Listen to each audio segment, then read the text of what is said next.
संदीप ने अपनी माँ के कहने पर गांव में शादी कर ली थी। लड़की का नाम था सुनीता। माँ का कहना था एकदम मॉडर्न बहू नहीं होनी चाहिए, लेकिन उन्हें नहीं पता था कि गांव से आने वाली बहू सुंदर सुशील तो होगी और उसको गांव से बाहर भी निकाल लाएंगे, लेकिन उसके अंदर का गांव कैसे बाहर निकलेगा। शादी के कुछ दिन बाद, माँ टिफिन तो देना जरा। बेटा अब तो स्कूल नहीं ऑफिस जाता है, माँ से नहीं अपनी बीवी से टिफिन मांगा कर। ओके माँ।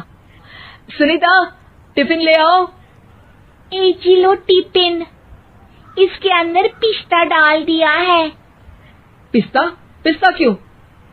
सास जी ने बोला था ना कि आपको पिस्ता बहुत पसंद है।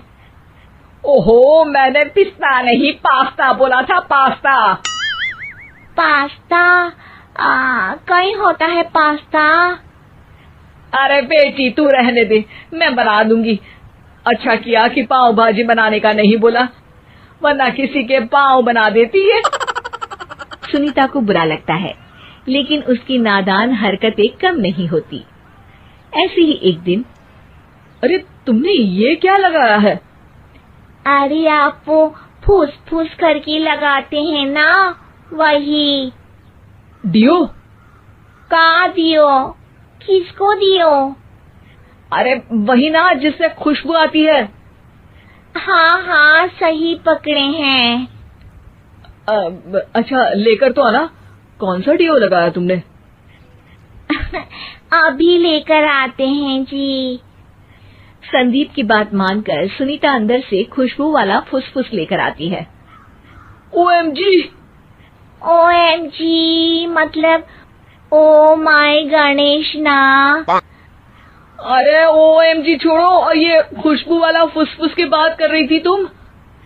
हाँ इसी की, फिर से सही पकड़े हैं।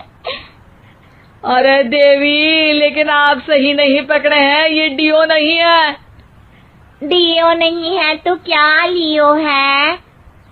अरे ये रूम फ्रेशनर है, जिसको कमरे में छिड़कते हैं, खुद पर नहीं। कोई बात नहीं, माँ कहती थी आत्मा किराएदार है, शरीर एक किराए का कर्म। हम शरीर पे ये डाल लिए तो क्या फर्क पड़ जाएगा। अरे बहू, ओ बहू, मेरे लिए फल तो ले आ, फिर मैं बाजार जाऊंगी। सुनीता अपनी सास के लिए फल लेकर आती है।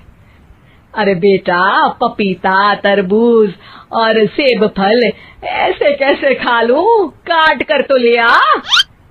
माँ जी, मेरे गांव में तो खेत से उठा के सीधा खा लेते हैं।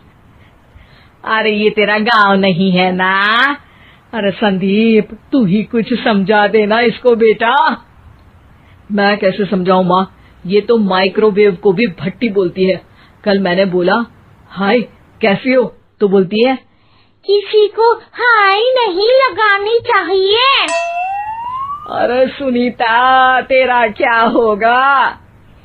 अभी तो कैसे बताऊं माँ जी, अभी हम कुछ करेंगे फिर पता चलेगा क्या होगा, लड़का या लड़की। हे भगवान, कहाँ से आ गई है? रामपुर से जी, आप ही तो लेकर आए थे मुझे। अरे मुझे माफ कर दो। पहले कोई गलती तो करिए जी, आपकी तो सारी गलती माफ कर देंगे हम। हाँ अरे बहू, मेरी बात सुन।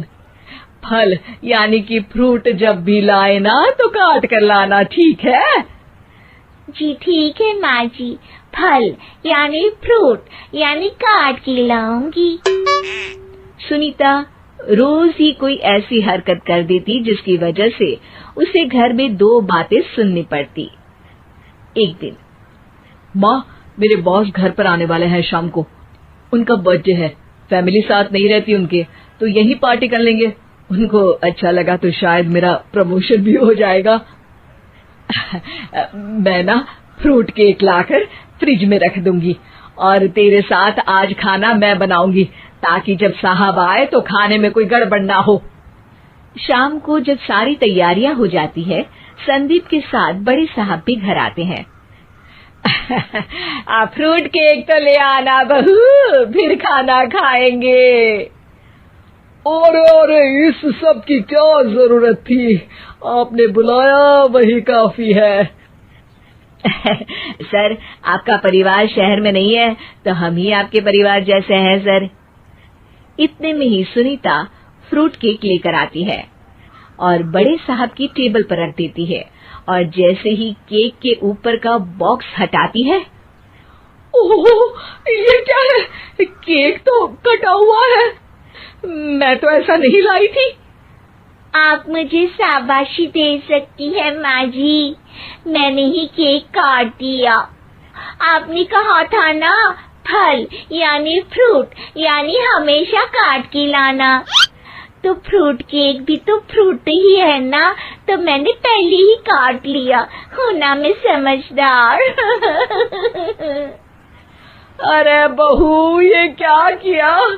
केक हमेशा वही काटता है जिसका जन्मदिन होता है। तुझे एक बात भी समझ नहीं आती, एक नंबर की बेवकूफ है। पूरा माहौल बिगड़ चुका था।